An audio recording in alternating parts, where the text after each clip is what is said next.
cooperation and coordination isn't just a political strategy, it echoes something much deeper and more dangerous. Something we've seen before in history when small, determined groups reshape entire nations. When Joe Biden destroyed the border, certain South America and Latin American countries said this is a golden opportunity to do two things. A, pay the United States back for being a Yankee imperialist, and B, saving us a lot of money by emptying our mental hospitals and our jails. So they began sending 500,000 people. I'm talking about Venezuela, Colombia, Guatemala, Nicaragua, all of these countries.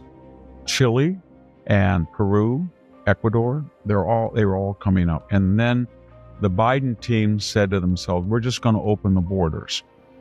And when people started to complain about that, they needed an argument. So the argument was this: if you go get that person who's been deported 7 times for felonies, and he's in his home, and you break in and you grab him, there might be somebody over there who's his girlfriend or his mother or something, and they're here illegally.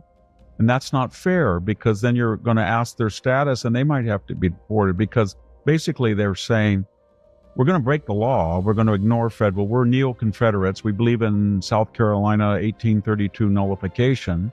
So we're renegades. Cole Angelo, the guy that was the 3rd highest in the Merrick Garland DOJ, came to the DOJ because he was working as a federal prosecutor and trying to teach the dullard Alvin Bragg how to use a state law to be a surrogate for the feds that wouldn't prosecute. And then when he did his damage, he went to Alvin Bragg to do this, and he came from the DOJ after he had worked for Letitia James.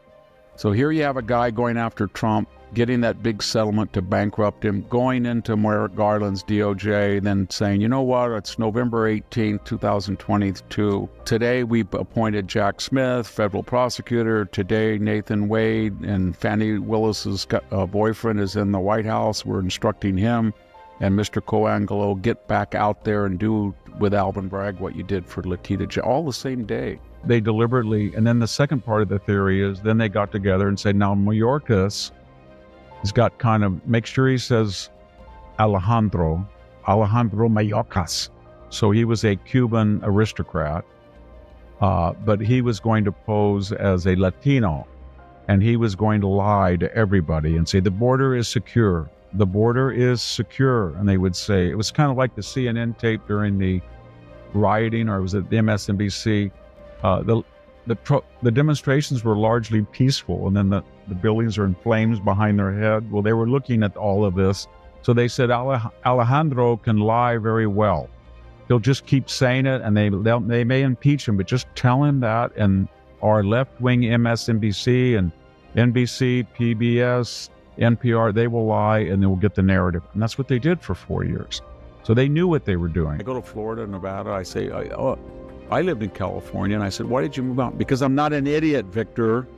And that means I don't like to pay the highest income taxes, the highest, second or third highest sales, the highest gas taxes, and get the worst schools, the worst infrastructure, the highest crime. And somewhere between the alpha and the omega, to use that metaphor again, there's the reality. And the reality is we have large numbers of very poor people that we've imported or invited into the state, and we have 2 sets of rules to accommodate them. And one set means they are exempt from consequences of their plight, and the other group has to be non-exempt to pay for it, to subsidize it. And so that's just the way it is. And if you have a large community that's being paid daily in cash and doesn't obey